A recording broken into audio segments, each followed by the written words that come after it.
Okay, call a meeting to order. Thank you, Your Worship. Okay. No worries. The gun there.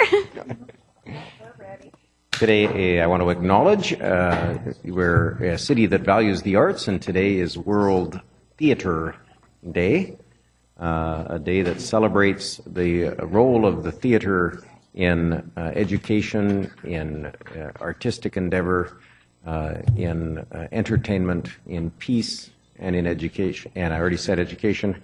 And so, on behalf of Council, we acknowledge those people who value and involve and patronize the arts, particularly the theatre, on World Theatre Day. It's also World Scotch Day, but I don't have anything to say about that. Until later. Thank you, Your Worship. Prior to reading the first item, I would like to note that we have an on-table report to be added on this evening's agenda. Copies have been provided to staff and council in the back for the public.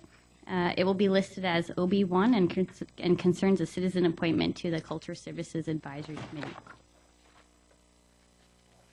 Item 1 is the minutes of the regular council meeting held on Monday, March 6, 2017.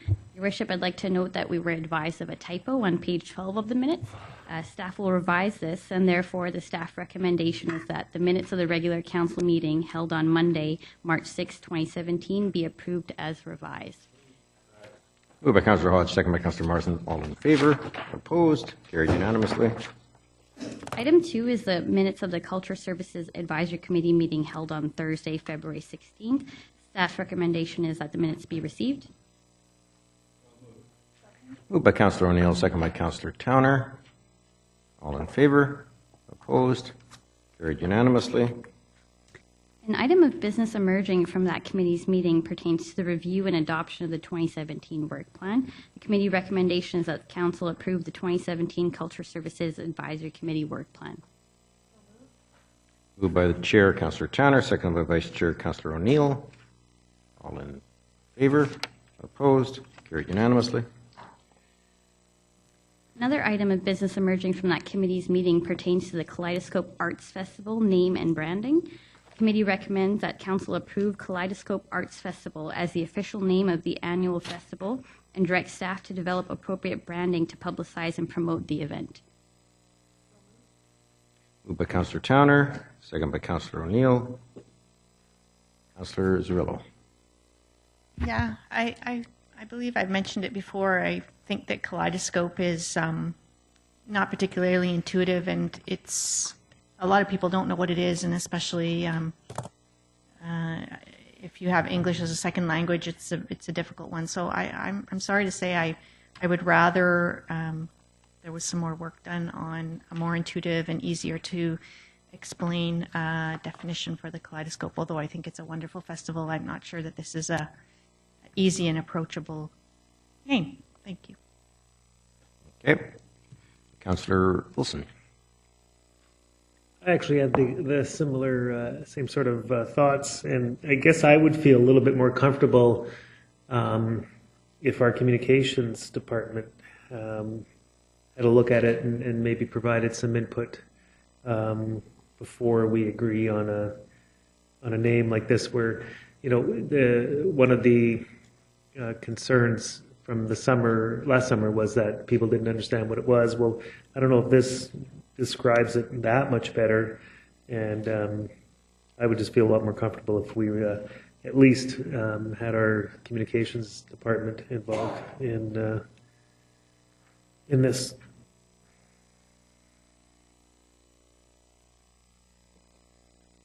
Okay. Councillor O'Neill.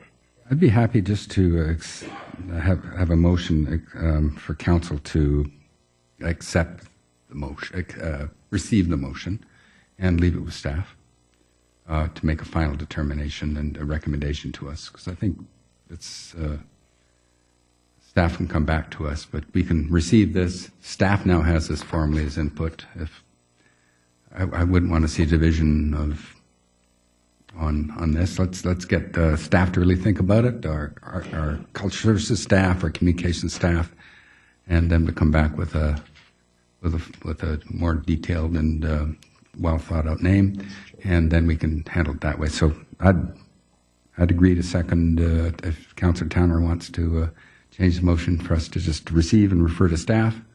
I'd be happy to second that. Okay, just a second. Okay, so rather than go through a process, I'm going to, and we see communications has arrived, in case that it becomes someone we want to refer to. I'm taking the motion now, unless there's an objection, as the council receive.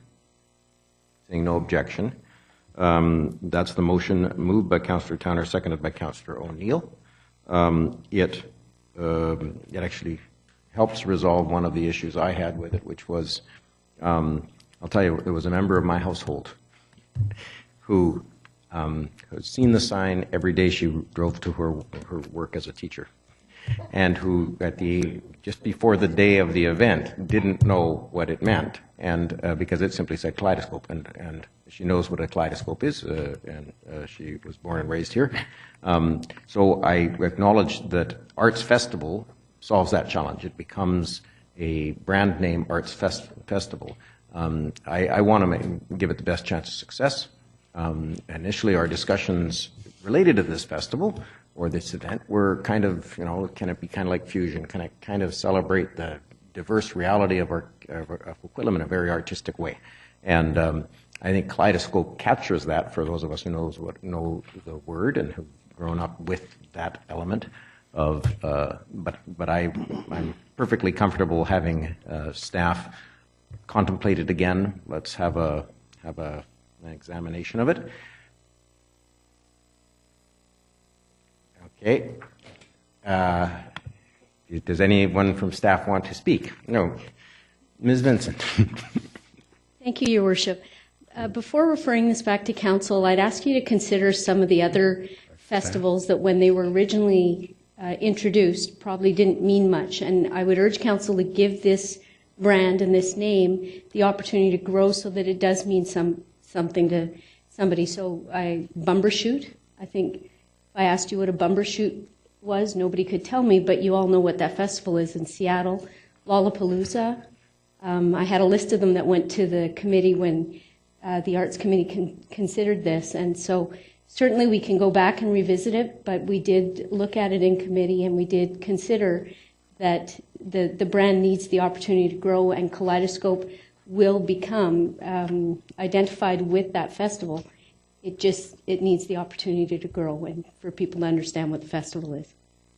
No, I appreciate that input. And I was perfectly prepared to support the original motion, but now there's a whole bunch of speakers. Councillor O'Neill, you're done? Yes, I think I am. Councillor Wilson? I am totally fine with it now that I know that this was suggested by our communications department. Thank you. Okay, Councillor Hodge? Second. There you go. Yeah. I'm just trying to recall, when we branded this as part of the 125, did we call it the Kaleidoscope Arts Festival, or was it just called Kaleidoscope?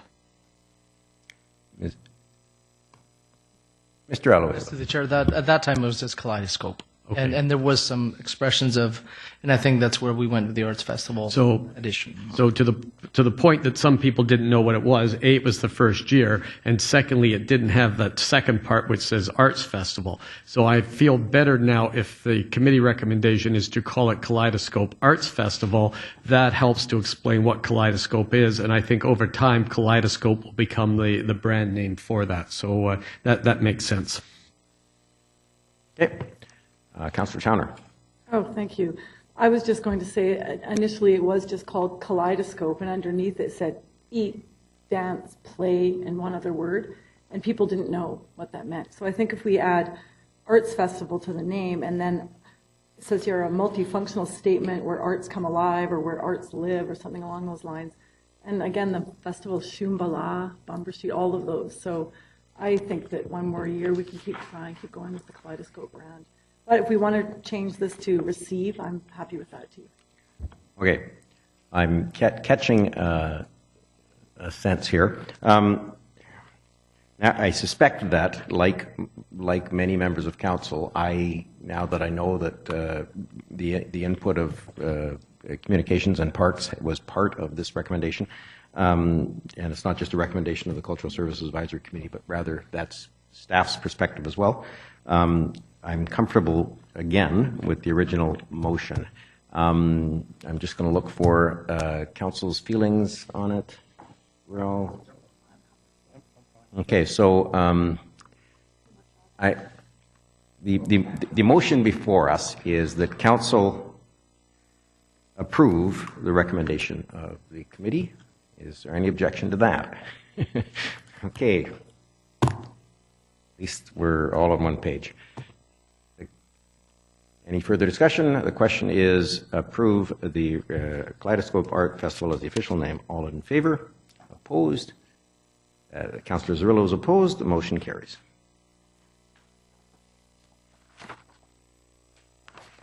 Item 3 is the minutes of the Universal Accessibility Advisory Committee meeting held on Tuesday, February 21st. The staff recommendation is that the minutes be received. Moved by Councillor Zerillo.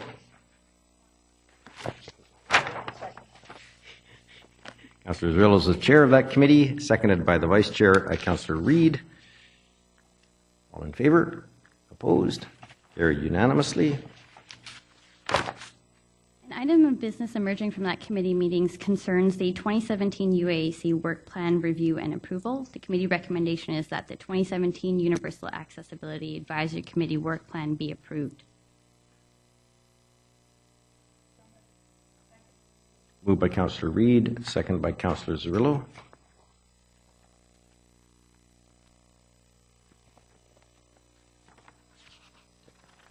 I had one, oops. Okay, yep, all in favor? Opposed? Carried unanimously. Another item of business emerging from that committee's meeting concerns a motion to appoint a committee member. Committee recommends that the council direct staff to include Ms. Merle Smith as part of the 2017 Universal Accessibility Advisory Committee membership makeup. Councillor Reid. Recommendation here that... A motion? Yes, that council receive the recommendation from the UAAC and direct that the chair inform the committee that as per its terms of reference, there are currently no vacancies in the membership that would require a citizen appointment. Moved by Councillor Reid, seconded by Councillor Asmundson. All in favor? Opposed? Carried unanimously. Item 4 are the minutes of the Tri-Cities Healthier Communities Partnership meeting held on Thursday, February 23rd, 2017. Staff recommendation that these minutes be received. Moved by Councillor Marsden, seconded by Councillor Asmundson. All in favor? Opposed? Carried unanimously. Item 5 are the minutes of the Sustainability and Environmental Advisory Committee meeting held on Tuesday, February 28th. Staff recommendation to receive the minutes. Moved by the chair, Councillor O'Neill, seconded by Vice Chair, oops, not Vice Chair in this case, by Councillor Zerillo. All in favor? Opposed? Carried unanimously.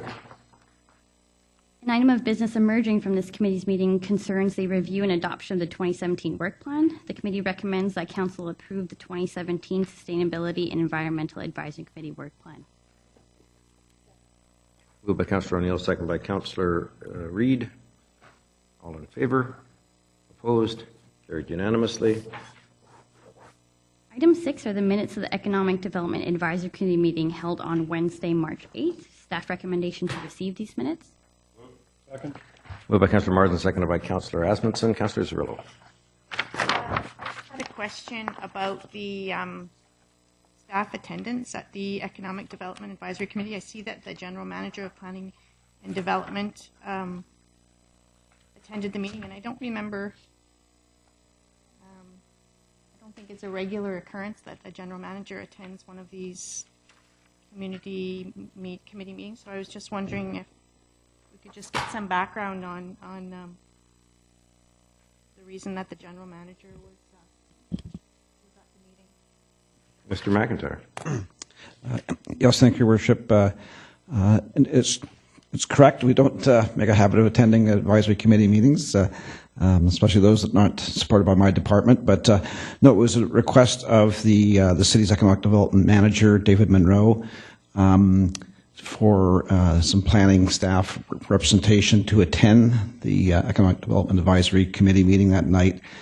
There were some items on the agenda that David felt would benefit from having planning staff with some of our experience and expertise in that area there to help in participate in that discussion. And that's around specifically looking at some of the possible incentives for generating office development, particularly in our city center. And to be honest, this is one we have struggled with. There's been discussions at council about this as well. So we were quite interested. That's Carl Johansson, the manager of community planning. It's in his group. They'll be starting up the city center area plan update this year. And a key component of that is looking at the commercial land use component. And again, it's getting at and trying to encourage, incent, whatever, to get some office development happening out in Coquitlam Center here. So we were quite pleased to attend. There were some new members of the advisory committee there, so I was able to meet some new folks and get their perspective. And I think it was a good exchange, a good conversation around the table. We went away with some ideas that we're going to follow up in the lead up to the city center area plan work. Okay, so my question, I'm not sure if it's to the chair or to clerks or the city manager, but I would like to understand. So if we'd like a GM to attend one of the committee meetings, is it a request has to come from the staff represented on the committee, or can one of the councillors request a GM to attend a committee meeting?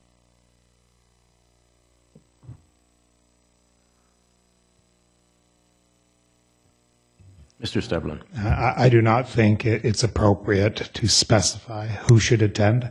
I mean, staff will determine the appropriate level of representation. In this particular case, Jim felt that he should go. On another occasion, I would have been very comfortable, in fact, probably more comfortable if he had just sent a representative. So there's no rule in that regard.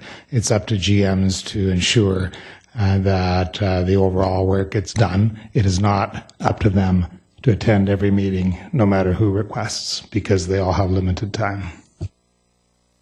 So I think that it's staff. It's the staff representative on the committee that decides. And the staff representative can request, but cannot decide. It is up to the GM to decide whether or not he attends or whether or not he sends a representative. And so can a councillor also ask, and then it's up to the GM to decide? Certainly, councillors are more than willing,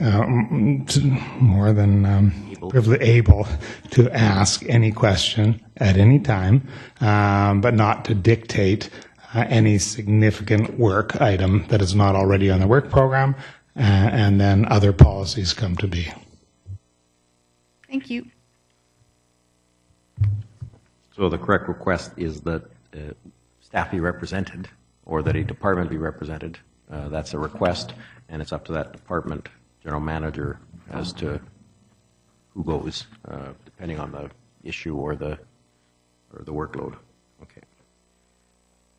Anything else? Motion is the minutes. All in favor? Opposed? Carried unanimously. An item of business emerging from that committee's meeting concerns a review of incentives and supports available to businesses. The committee recommends that council direct staff in the Economic Development Division to liaise with the Ministry of Technology, Innovation, and Citizen Services regarding any findings, including those from recent trips, related to technological opportunities that may be leveraged in Coquitlam. Second. Moved by the chair of that committee, seconded Councillor Marsden, seconded by Councillor Asmussen, the vice chair.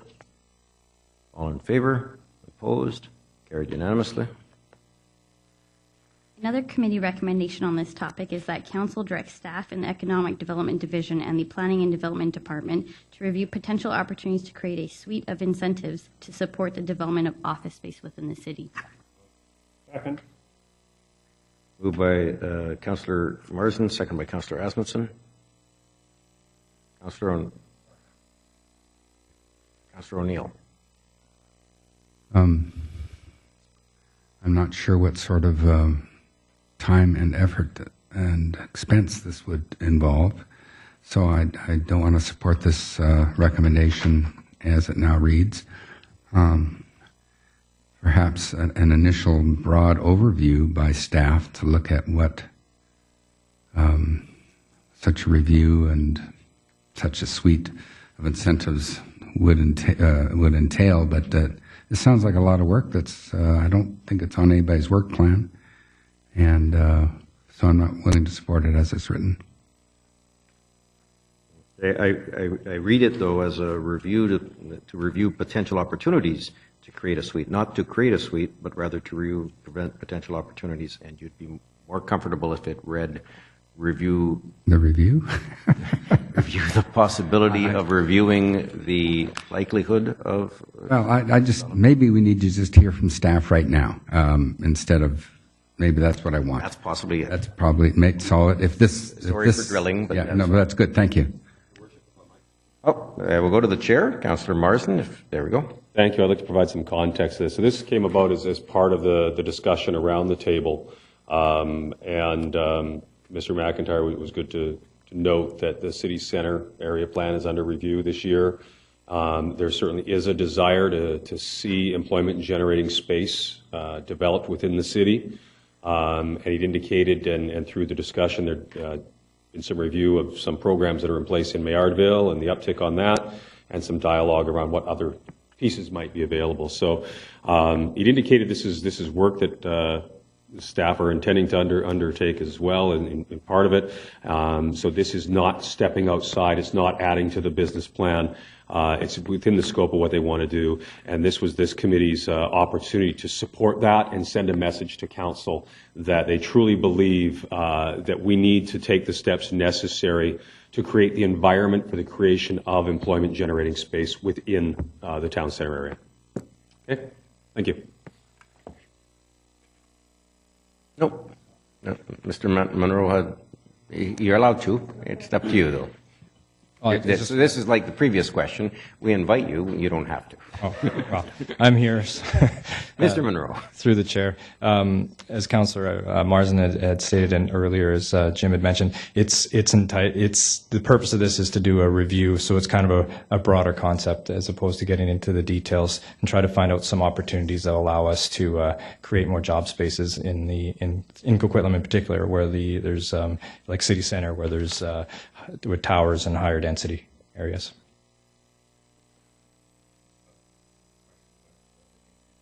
Technically, you still have the floor. I allowed Councillor Marsden to offer an explanation. Thank you. So, was it in your work plan already? And was it something that you said you were going to do and just wanted the committee's support, or is it new work? Through the chair, it is part of the committee's work plan and part of this one of the things that economic development was looking at previously. Great, perfect. Thank you. There we go, Councillor Srvs.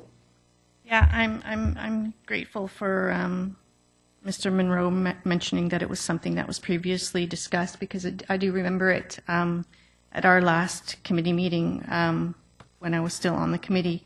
And one of the things that was asked, though, by the committee members was to have developers come out and speak to the committee. So is that something that we're going to do? The reason I'm asking is I haven't seen a big cry out from local developers to want to do this or to have incentives. So I just want to understand, did they come to the committee?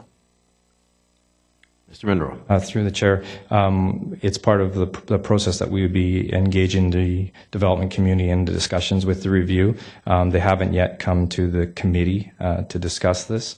However, it's obviously something that we would want to get their perspective from. On a wider market area, part of the reason that's driving the stimulus that's driving this discussion is there's no more from the real estate community. We're getting feedback that there's not a whole lot of office space availability in cities, in Coquitlam City Center, and as a result, we're losing potential businesses to other areas. So that's why we're thinking about how can we look at different opportunities that allow us to create more job spaces. So we will be having those discussions, engaging the real estate community and developers where appropriate. So you just opened another idea too. So is it business too? Because I mean, the real estate community is asking for space, but will we be engaging businesses that will be telling us that they want some space? Because I mean, I'm looking at the brand new one in Port Moody. It's not yet full. Just wondering. Through the chair, yes, we're getting this feedback as we move along. So we'll seek out the input wherever we can to help develop the background for the suite of incentives. Okay.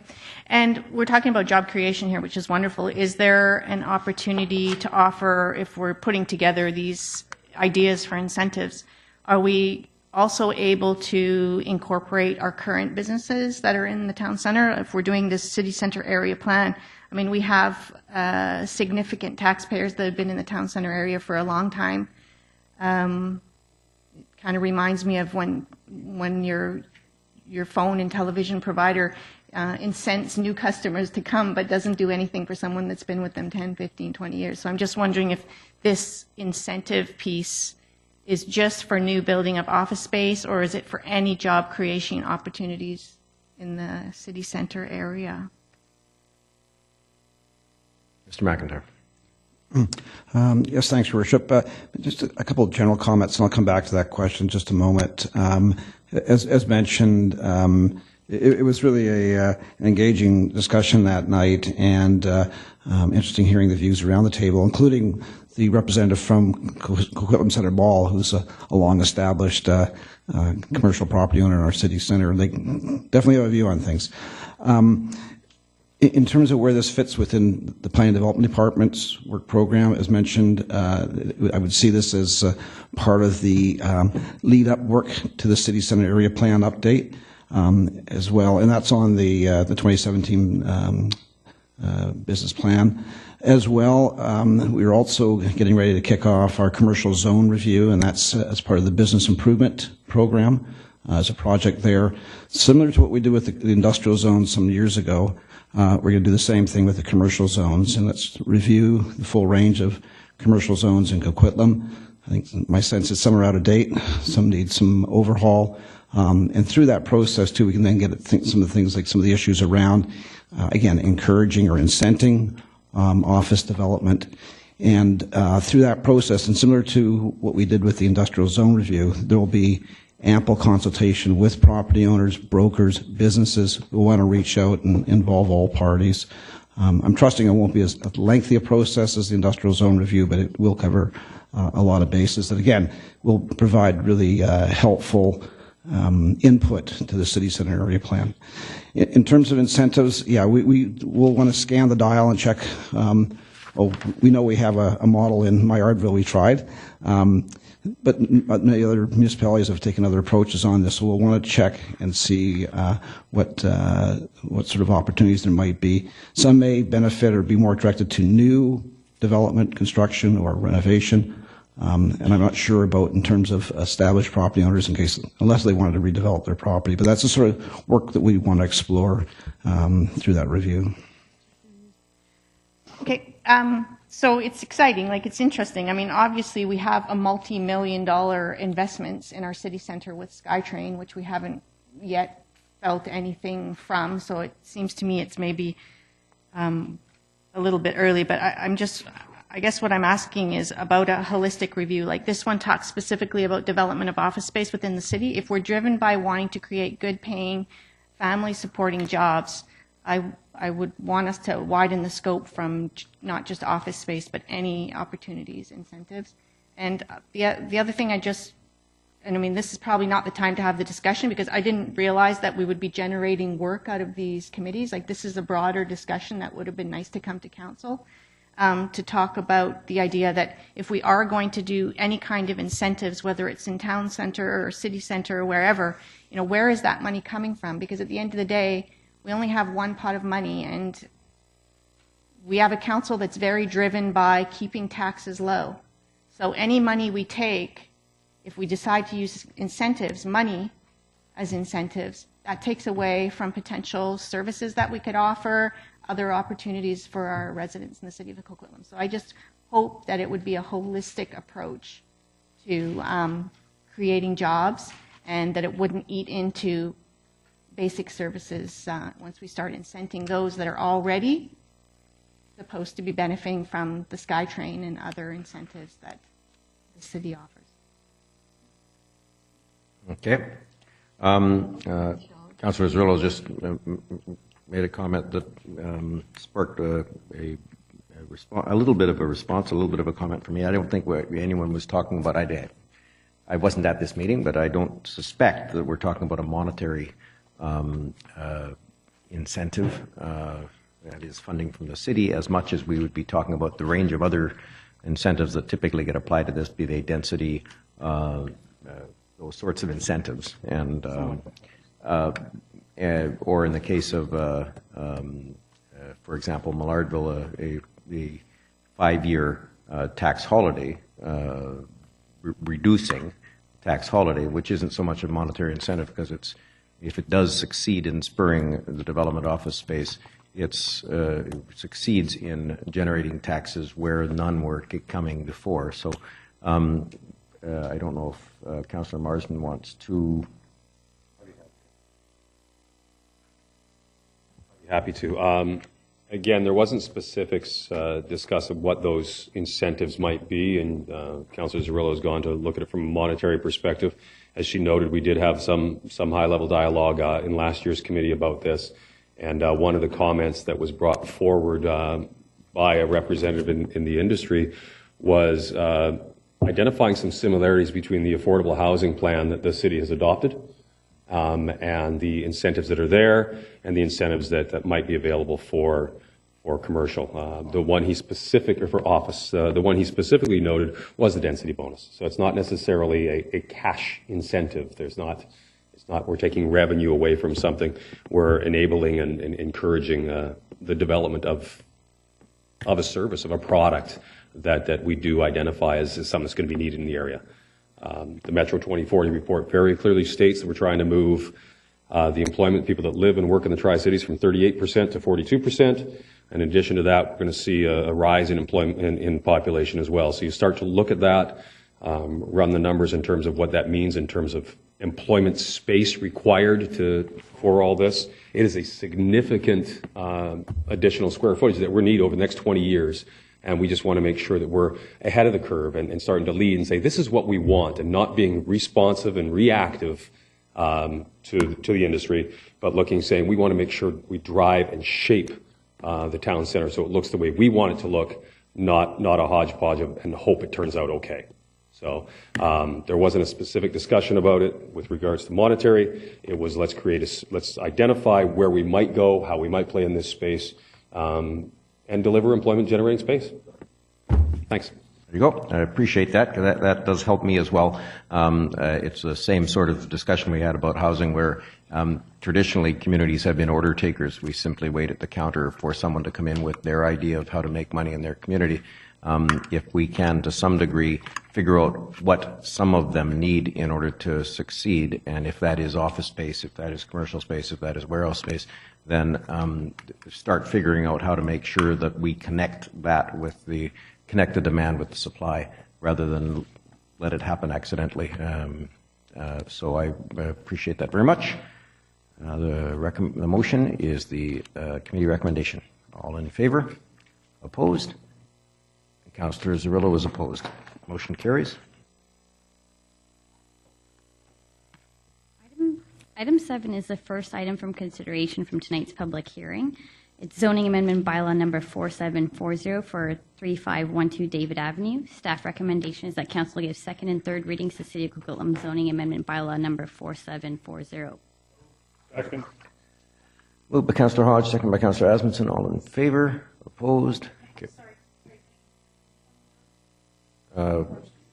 Item 7, staff, public hearing item 1.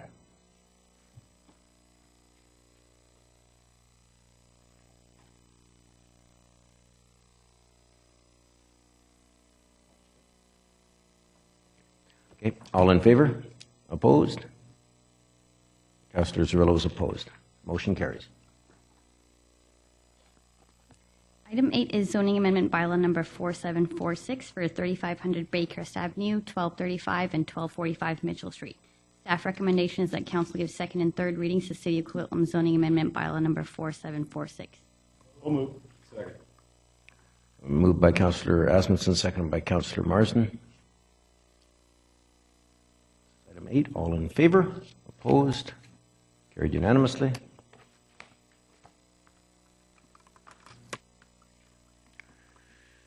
That looked stuttery for a minute there. That's what happens when it gets seconded twice.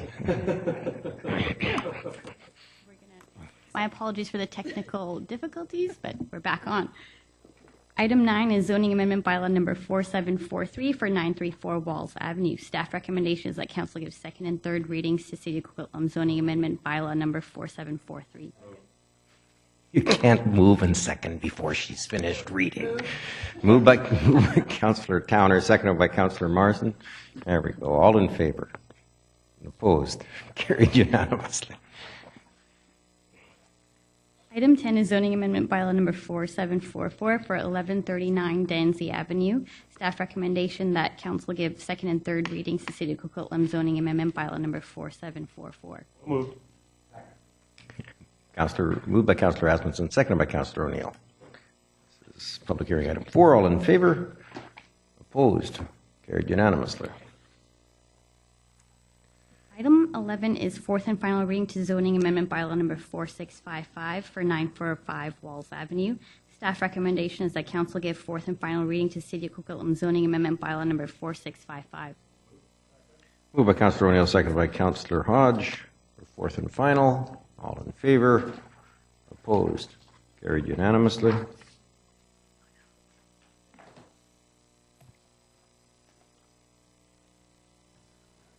Item 12 is noise regulation construction hours amendment bylaw number 4739. Staff recommendation is that council give first, second, and third readings to noise regulation construction hours amendment bylaw number 4739. Moved. Second. Moved by Councillor Asmussen, seconded by Councillor Marsden.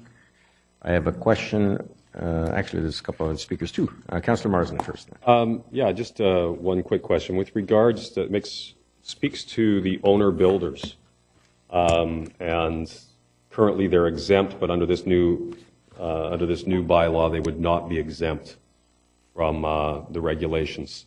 So, do we have an indication of roughly how many owner builders that we see on an annual basis? It's my understanding that its numbers dropped dramatically because the financing is tightened up on that segment, and the Homeowner Protection Office really tightened up on it. So, should we be concerned that we're shutting that piece down, or is this impacting one or two constructions a year?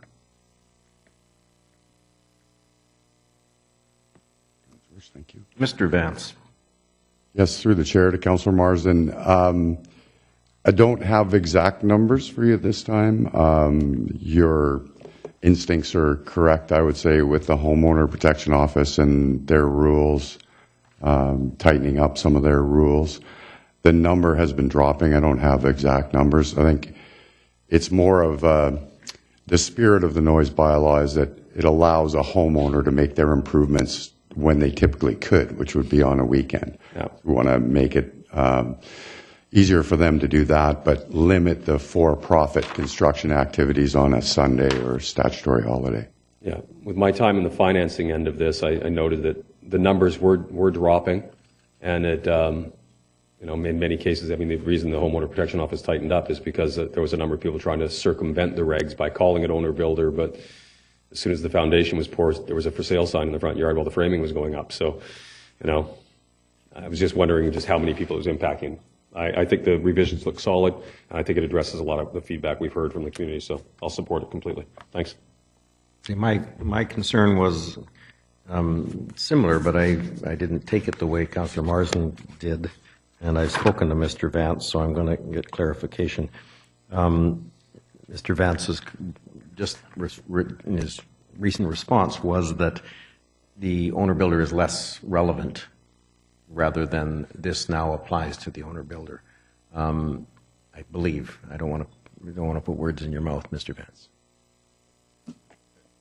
Yes, I would say they're less relevant. It's the intent of the noise bylaw is to limit for-profit construction on a Sunday or statutory holiday.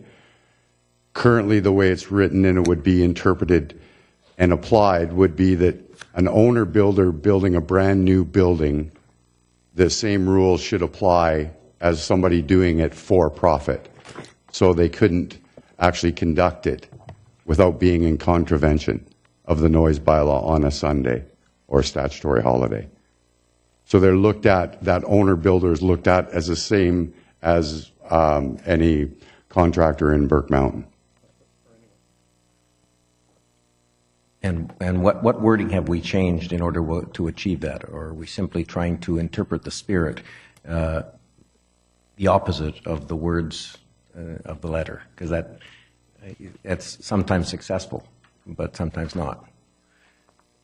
How I would respond through the chair is it's one of those that you don't want to write too much into the bylaw. I would say it becomes over complicated for anybody to interpret, so we would allow the officers to make that call in the field.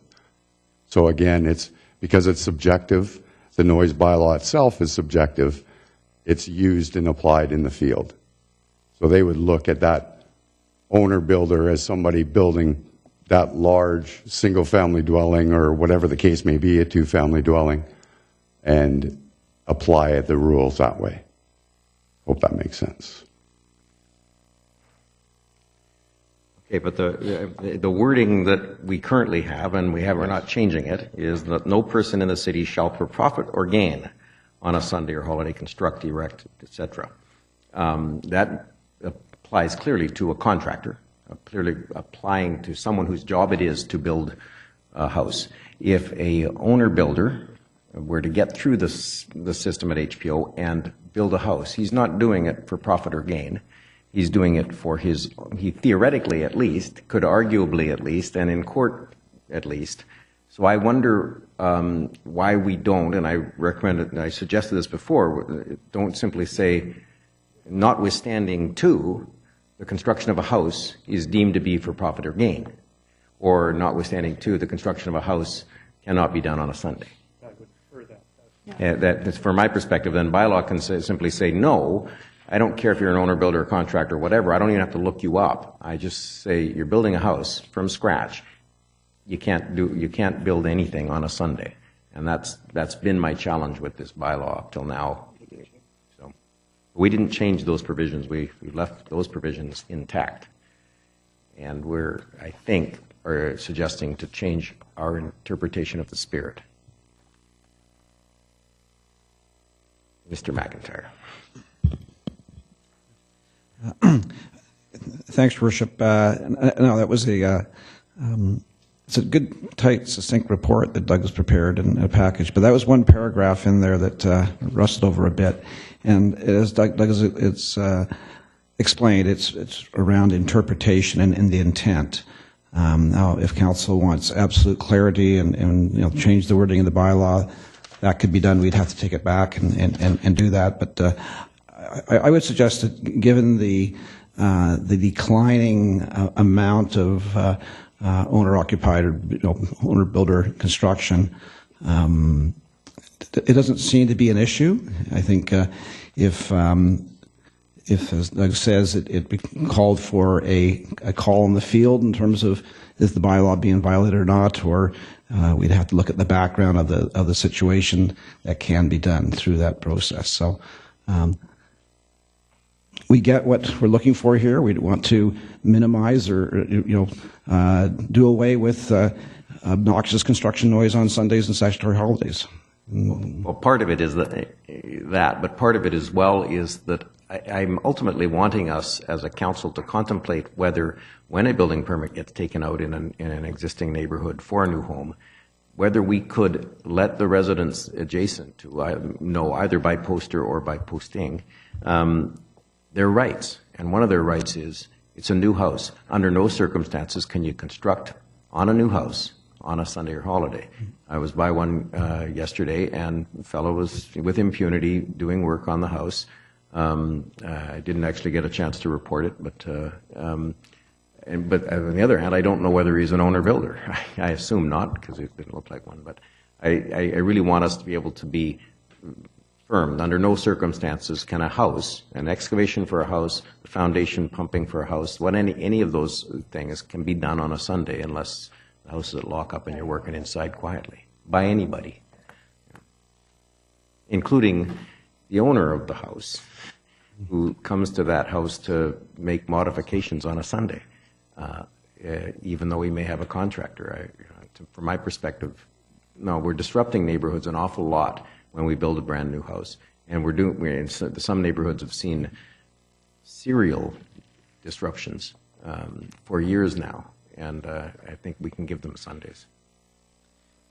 Again, Your Worship, we're well aware of the concerns in this regard. In fact, some of the work that Doug's doing parallel to this bylaw is looking at that, getting at better controlling and managing construction site impacts and that. So we are pulling together a program in that. If it's council's direction, council's request to have that clarity, that absolute clarity in the bylaw, so that a sign can be posted on the property, making it very clear, that's fine. We will take your direction. We can take this back. I'll just want to have a look at the bylaw. To my mind, it's a fairly significant change, so I wouldn't feel as comfortable giving this bylaw 3 readings light on that. I think we need to take it back and just look at that piece and bring the bylaw back for you. That makes me comfortable that I got Councillor Hodgins speaking order. Okay, well, everybody's flagged the same thing that I had. I'm a little concerned about that exact same paragraph, and I get concerned when I hear the words subjective, spirit of the bylaw, of our opinion. I think we need to spell it out more clearly so that we don't leave it to people in the field to have to make these decisions. I think by being clear, we give them the tools that they need to say, look, it's a new home. In my opinion, I don't care who's building it. Chances are that the owner isn't the guy who's going to be up there doing the roofing on a Sunday anyway. He's hiring trades. And the fact that those trades can work on a Sunday because the owner's building his own home, I think is against the spirit of the bylaw. And I think we need to spell it out. So the spirit of the bylaw is that, you're a whatever, and you're Sunday off and you want to fix your deck or fix your siding or something, you're doing a home improvement. But I think there's a big difference between somebody doing a home improvement and somebody who's obviously a professional if they're able to build their own house from the ground up. And I think that does violate the spirit. So I'm happy giving this first reading with direction to staff to tighten that up and to be more clear that I don't want to see construction on a Sunday of new homes. To be clear, sorry, isn't it first? Are we going first, second? Right now, it's at first, second, and third is the motion. If that passes, I suspect council or staff wouldn't be able to propose at fourth reading or even at second reading this significant of a change. It would require another bylaw. So we send the whole thing back? I think it may well be best that we refer it to staff, and they'll come back to us with a I'm bylaw. fine with that. Make that. Covers that. You got anything else, Councillor Rasmussen? Move that. I will move the referral. No. Okay. Councillor Rasmussen moves referral to staff, seconded by Councillor Reid. Any discussion on that? Seeing none. All in favor? Opposed? Carried unanimously. Thank you very much, and we appreciate staff's work on this issue, and this is good. Item 13 is a proposed density bonus program policy, determination of value and collection of payments. Staff recommendations that council adopt the proposed density bonus program policy attached to the report of the General Manager, Planning and Development dated March 21st, 2017, setting out the process for determining the value and timing of density bonus payments. Moved by Councillor Reid. Seconded by Councillor Marsden. Councillor O'Neill. Thank you very much.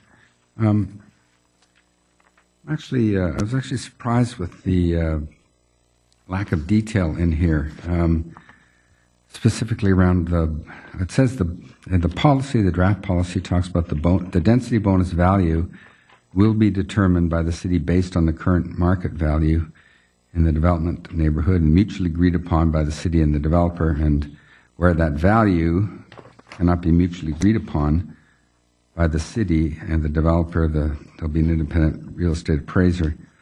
But and then how is that value then turned into the density bonus?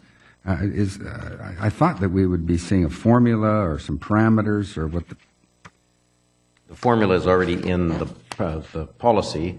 This is the only a policy related to how to determine the input number. So what, I would have thought, okay, so that's the question I was having. I don't know what that is, and it wasn't attached and given to us as background. So this is only about determining the value of the land. Yeah, I think the Or development the value of the value of the the buildable foot. Right, okay. So I think that the industry is relatively comfortable with how it gets calculated. They just want to know what number we're starting from and how we got there. And this gives us the buildable per buildable. Okay, so this new policy draft is just for that part of it, not for all the rest of it. And for some reason, well, I was kind of thinking this is replacing everything, and everything's going to be up for grabs. And I was kind of worried we were going to be becoming like other cities that. Yeah. Well, let's go to Mr. McIntyre for an explanation there. Thank you. Yes, thanks, Your Worship. No, this policy is the proposed policy. It's an effort to sort of codify what we're doing now. We want some clarity, and so there'll be consistency.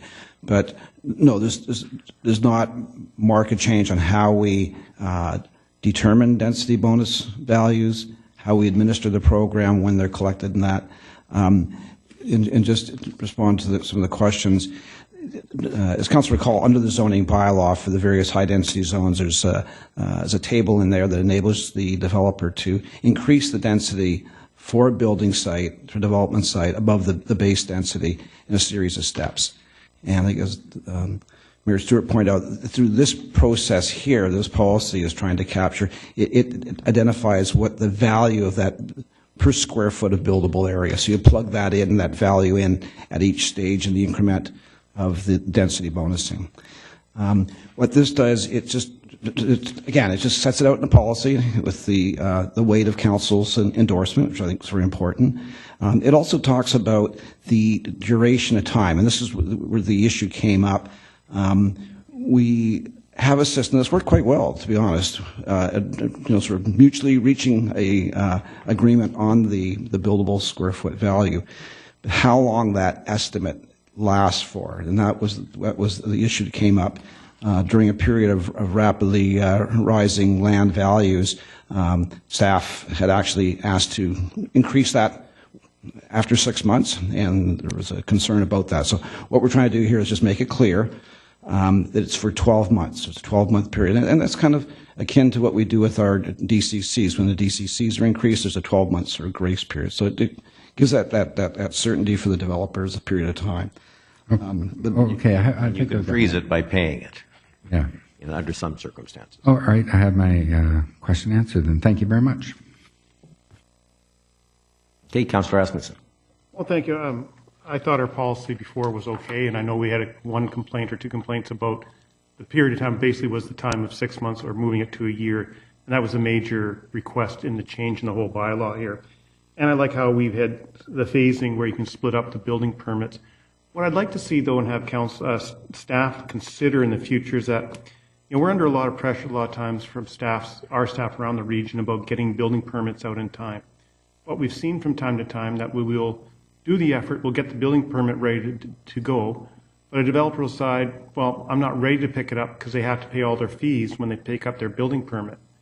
And I would like to see that, since there's a great pressure to have units, provincial government, different governments, about getting things moving along, and I know Councillor Srvs talked for years where developments don't get moving along, that once a building permit, our staff tells the applicant that it's ready to be picked up, there should be, I'm just going to say a 2-week period, could be more, that a 2-week period they have to come in and pick up their building permit, pay their fees, and that will get them moving in the process also. So that's something I'd like to have staff consider also looking at coming back to council. I think it would be a worthwhile process, because I think recently we had an applicant that the building permit was ready, and it's 3-4 months later that they decided to come in, and they're saving time because they don't have to pay their fees in that time, and the city then is also losing the interest in the money on those fees because it's just sitting there. But we put all our staff to work doing the due diligence to get those building permits out on time, which we're under pressure from a lot of different areas. And I just think it will help get the revenue in, and it'll help equalize both parties here. So that's something I'd like staff to look at in the future. Thank you. Yep. I had only one concern. You read the policy and it's slightly different from the explanation of the policy in the discussion section of the staff report. I'm looking at the fifth bullet of the staff report. It says the developer may opt to make their payment at the time of building permit issuance or any time within this 12-month period. Obviously, they can't opt to make it after the building permit, to make it at any time in the 12-month period. They have to make it when the building permit is issued. Or if it's not issued yet, they can pay it early. And that's captured in the policy draft, I think, I'm looking at 6. Statement 6, payment of the density bonus monies to the city will be made at the time of issuance of a building permit, obviously. But the developer may pay the monies before then if they choose to do so anytime in the 12-month period, if the permit hasn't been issued, and that freezes the required payment even if the building permit isn't issued in that 12-month period. So I want to clarify that bullet 5 will never appear as part of a policy or as part of a letter because it doesn't state it. I don't think it states it accurately. Mr. McIntyre. Thank you, Your Worship. Good catch. The wording of the policy is the policy, and we were just trying to summarize it there in some of the comments in the staff report. But we've tried to make the policy as clear and understandable as possible, but we also want to provide some options. And if someone knows the clock is ticking and they're going to pass that 12-month value on that property, and then land values are going up, they want to prepay, we'll take the money and we'll put it in an account. So we wanted to provide both clarity and certainty, but also flexibility for the applicant. I've only ever heard from developers, tell us in advance. They don't care what it is. Tell us what the policy is and make it clear. Don't make it a negotiation at some point, as some communities do, but tell us up front. Make it very clear what we're going to be doing, and I will bid for my land based on that. Don't change it after the fact. And this provides the clarity, and it also provides them the security that if land values are skyrocketing in the 11th month, they could just pay the fee based on the current valuation or take their chances in the 13th month. Okay. That's good. The motion is the new proposed bonus density bonus program policy. All in favor? Opposed? Carried unanimously. 14. Item 14 is the recycling depot strategy. Staff recommendation is that council directs staff to 1, permanently close the Mariner Way recycling depot when the site is required by Fortis BC for construction of the new gas line. 2, promote the use of the city-funded Coquitlam transfer station recycling depot. 3, provide supervision of the Town Centre Park Recycling Depot during operating hours. 4, expand the range of services at the Town Centre Park Recycling Depot to include the free drop-off of recycled items such as expanded polystyrene packaging, plastic bags, small electronic appliances, and household batteries. And 5, operate the Town Centre Park Recycling Depot from 10 a.m. to 6 p.m. Wednesdays through Sundays and be closed on all statutory holidays. Moved by Councillor Reid, second by Councillor Asmussen. Councillor Marsden. Thank you. I'm challenged by this one, so I've got a couple of questions on it. Wondering about consultation that we've had with other cities regarding the closing of recycling stations and the impact that's had on illegal dumping. It's some of the anecdotal comment I've had from others is that they've seen a dramatic increase in illegal dumping, whether it be at the former recycling site or at other parts of the city. Have we had any dialogue with other cities to see what they've encountered when they make this type of transition?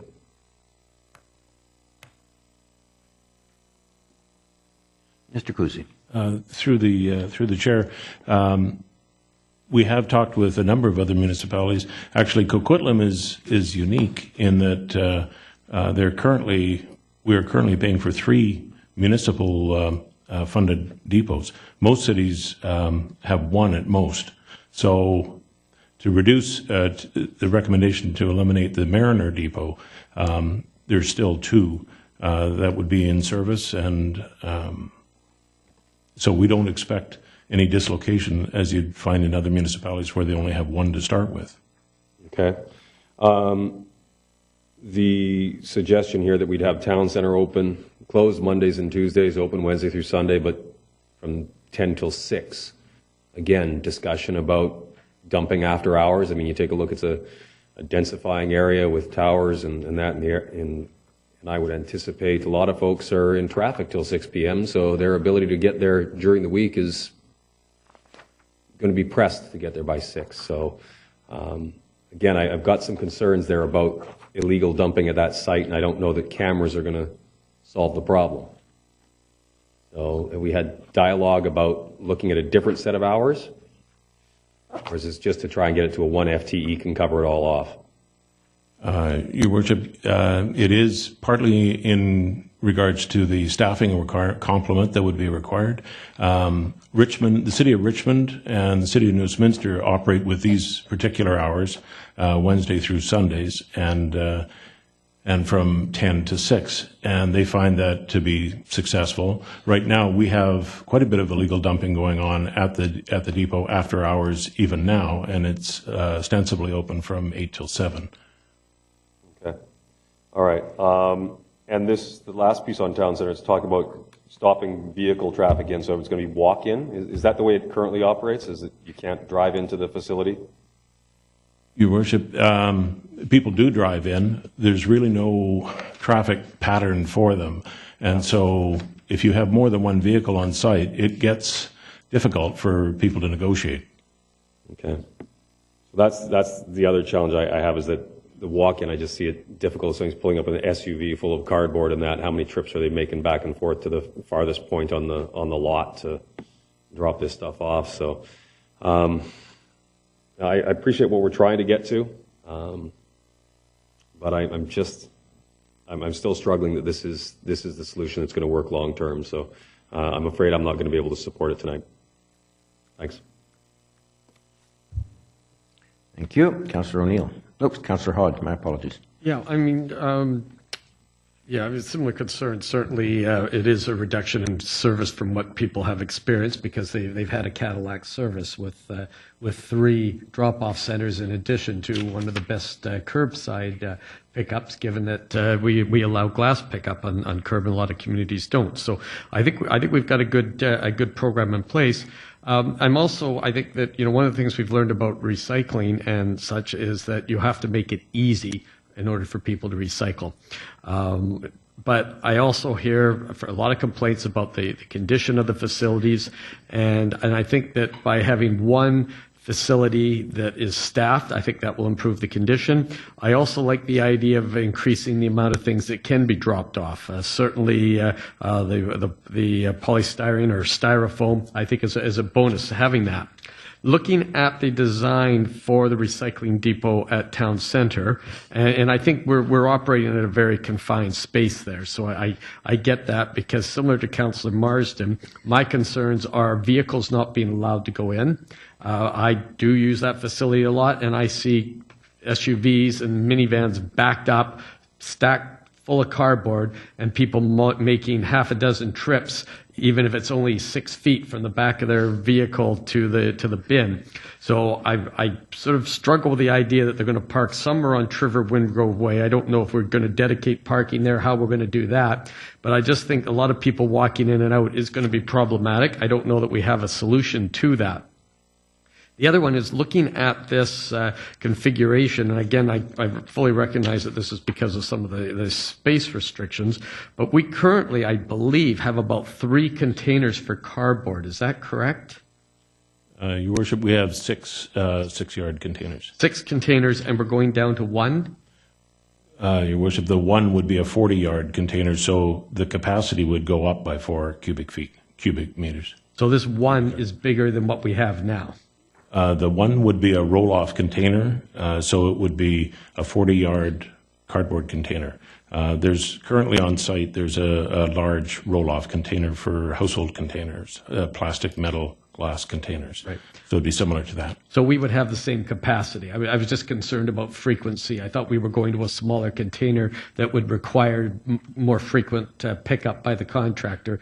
But this, in terms of total capacity, would be the same as what we have now, just one large container. Actually, the capacity would be higher because right now it's 36. With 6 containers, it's 36 cubic yards. It would go up to 40. Okay. If there's a supervisor on site, most depots, people will flatten the cardboard better than they do otherwise. And that's one of my things is that, people just put the full boxes in, and before you know it's flowing over the side and it's on the ground. So I think that certainly managing the site, I think, is going to make a big difference. I'm hoping we don't get the after evening dumping because, if somebody's manning the site and they say you can't drop that off, well, if they see that the place closes at 6, they'll just come back 2 hours later and drop that there. But hoping a lot of, certain things like sofas and that becomes a problem, and we have, a program in place for dealing with those.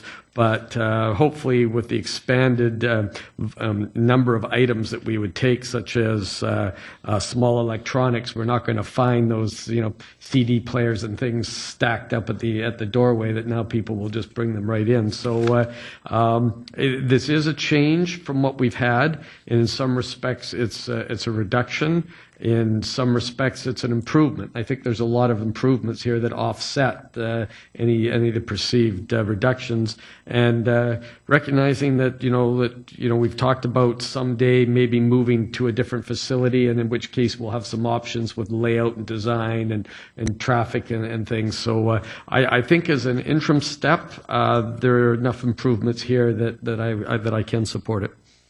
Thank you. Councillor O'Neill. Yeah, thanks very much. I think somebody described what we have here now as a sort of the Cadillac Srvs. Yeah, I'd go above that. I think we got the Mercedes-Benz or the Ferrari Srvs, because not only do we have the curbside, which also includes a separate box for the glass, and not only do we have the 3 depots, but we also have pretty good private operators and service as well, the return at depots. Where you can take your electronics and your bottles and your cans and things like that. So we've got all the bases covered several times over. And so I've got no problem supporting this. If I'm confident that the people of Coquitlam will be able to adjust to this and embrace the fact that the one recycling depot, the town center recycling depot will be better run and improved, and also embrace the fact that we'll be saving a little bit of money, which is never a bad thing. So we'll still have a fantastic service, lots of different options, lots of ways for people to recycle if they're interested in it. We have our large item pickup, we got our garbage pickup, we got recycling pickup, we got private recycling depots, we got public recycling. I think we are covered. So I'm happy to support this. Thank you. Thank you. Councillor Zerillo. Thanks. Well, my favorite part of this report is bullet number 2, to promote the use of the city-funded Coquitlam Transfer Station Recycling Depot. I'd like to see everybody going there if possible. The idea of more people piling into town center is a little bit worrisome, but I am very happy to see that promotion piece, because I think there's a lot of residents in Coquitlam that don't know that exists. My reservations are a little bit about another service cut, especially one to the South Coquitlam. So I'm feeling a little uncomfortable with that. But I do have a question about bullet number 1. It talks about permanently closing the Mariner Way Depot, and it says that this site is required by Fortis for construction of the new gas line. And I'm just wondering, was that fact shared with council when we were told about the Fortis project? I don't remember seeing it as part of the overall discussion on the Fortis project. Through your worship, Mr. Diozegi. No, we haven't been able to inform council at the time because we didn't know the exact alignment and the construction schedule. It is the result of very recent discussions with Fortis BC and their contractor that we know how the new alignment is shaping up and when the construction at that location will take place. Is there any opportunity to just have corrugated cardboard still be able to be dropped off at Mariner? The reason is that we just have so much new development in the southwest part of the city, and so many people are buying new TVs and new household goods that come in boxes. Well, from the engineering technical perspective, as you know, everything is possible. However, I think we need to recognize that this is already a redundant service. We also need to recognize that by far most people would take cardboard boxes in their vehicle, pickup truck, whatever it may be. And for all practical purposes, the Coquitlam transfer station is really not that far. So if they spend an additional 5 minutes and take the cardboard there, it's much easier. And if we were to maintain the cardboard drop-off at the Mariner Depot, it would be, I think, rather counterproductive, and I don't see how we would be able to save money. So will there be a big sign and map to direct people down to the transfer station? Yes, indeed. We've been communicating with the communications department of ours, and subject to council's approval, we'll be moving forward with a communication plan, and signage and similar will be well in advance posted. There will be advertisements, and signage will also remain in place after the closure of the Mariner Depot. And what is the date of the closure of Mariner? Just says that when they need it, but do we have a date? We don't have a firm date yet, but my understanding is that Fortisbee's contractor would want to proceed as fast as they can, approximately in a month's time. So we are looking at perhaps late April, very early May. So for sure, signs and a map will be up to direct people to the transfer station before they take those bins and things away from the Mariners. That is certainly the intent, yes. All right, and my other question was just about the current operating days at Town Center Park. We're going Wednesday to Sunday. What is it right now for days? Your Worship, it's 7 days a week, and from 8 a.m. to 7 p.m. The gates are open at the Town Center Depot. Okay, so if I could just ask, what is the ultimate goal of making these changes? What was our ultimate vision? Is to kind of wean people off of these stations, or to just save money, or what is to stop the dumping? Like, what was the ultimate goal behind this report and this strategy? Your Worship. Mr. Cousy. Sorry? In November, staff brought a report to Council and Committee and asked for feedback on several options. And this option of closing one depot and improving the Town Center Depot was favored by most of Council members, and that's what we're pursuing. The goal is to actually have a depot that doesn't attract illegal dumping and the expense that goes with that. So it is an attempt to cost save and actually have a depot that is not subject to a lot of complaints as we get now. So that's interesting, because it's kind of about a behavior change too, right? I guess, is we'd like to get, like you said, the illegal dumping. So if we are going, in Town Center Park right now, it's open 7 days a week. There's no monitoring at all? Your Worship, is not effective monitoring. One thing I should add, too, that styrofoam has consistently been at the top of residents' list of things that they would like to see at a civic depot. The processor for styrofoam won't accept it from the city unless it is at a staffed and secure depot. So that is another reason that is, in order to improve or expand the range of materials, the processors want to see a better depot in place. Okay, great. And I'm just looking at attachment D, the costs, and I see that we have depot operator costs, if this goes through, at $84,000. So that's staff people that are already not, that's new staff people, or just a transfer of staff? Your Worship, that would be one temporary full-time staff with auxiliary staff in a support capacity if that person is away. But it's basically one regular person there. And is that a new person, or is that already in the operating costs of the upper part of this 2016 cost to operate the depot? I'm looking quickly. Is there No. any manpower? So this No. is new manpower? That's right. Okay. Thank you very much. Thank you. Councillor Tanner. Thank you. Just like with other recent decisions that we've had to make lately, it's our job to use our city assets and be efficient with taxpayer dollars. And I don't currently believe that $455,000 a year to operate 2 depots that allow the drop-off of redundant material that gets picked up at the curb anyways is a good use of money. I will miss the Mariner Depot when I junk out my basement or my den and I overflow my yellow bags. I go to that one, so I think it'll be a little bit inconvenient for some people, but I'm really pleased to see that this strategy includes education and awareness to the residents, letting them know about the plethora of options that we have here in our city.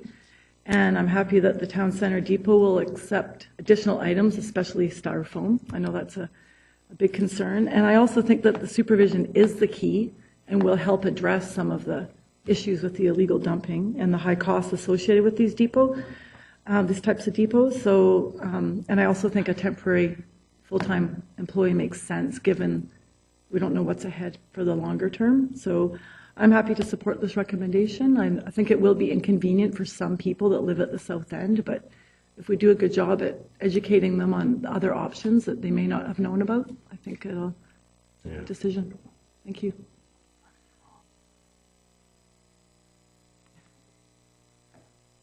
Okay. Councillor Reid. Thank you. I supported this at the last council meeting when we were discussing it. 2 things. The Mariner Way one is where I always go, even though I live in the town centre, but I don't have very much to dump in it anyhow, but it was always just a mess.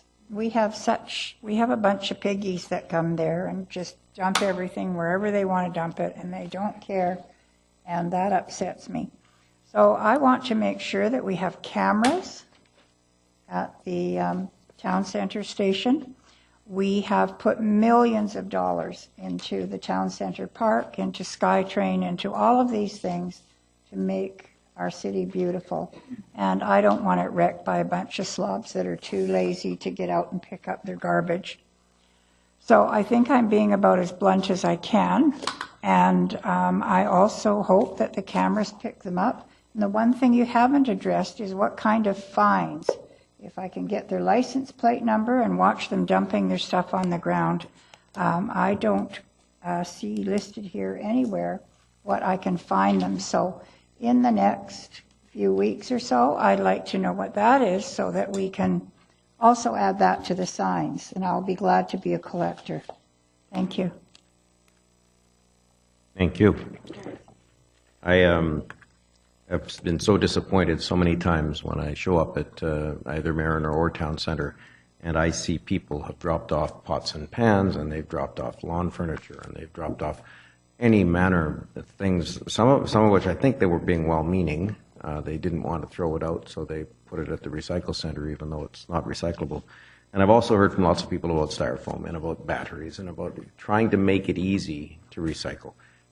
Making it easy is a big part of it, and making it clear where things go is a big part of it. Because I think, generally speaking, people want to do the right thing, and if you put a barrier in the way, then too many of them end up doing the wrong thing. And some of them don't care, and they just get rid of it the easiest way possible. So one recycle center that's monitored properly with a camera for overnight, I think an important aspect of it, and one that allows those batteries and a spot for the styrofoam and the plastic bags and all of that kind of stuff, so that people who want to do the right thing will have an easy way to do it. I'm perfectly prepared. I think most people in Coquitlam end up somewhere in the town center once a week. So even if they're in South Coquitlam, they're pretty close to the transfer station, but if they want to go to the other one, I want the signage to be very clear as to the hours of operation of both of them. The signage at Mariner, it has to refer to both of them because there's going to be some people who will choose the town center one. And the hours of operation and what's acceptable at both of them so that they don't get surprised, because that's when the illegal dumping happens, because they had that box of styrofoam. It turns out it's not acceptable at some place or what other, and it ends up in a back alley. I think our community wants to do the right thing, and we're going to do what we can to improve the service. I think this is an improvement in the service, and I'll support it. That's it for the speakers. Question is the recycling depot strategy. All in favor? Opposed? Opposed are Councillor Marsden. Is Councillor Marsden. Motion carries.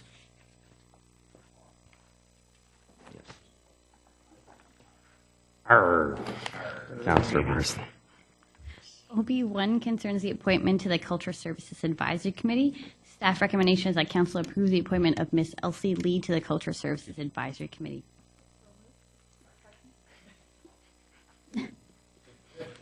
Okay, Councillor O'Neill says he'll second, so moved by Councillor Towner, seconded by Councillor O'Neill to appoint Ms. Elsie Lee with our thanks. All in favor? Opposed? Carried. Thank you very much, Ms. Lee.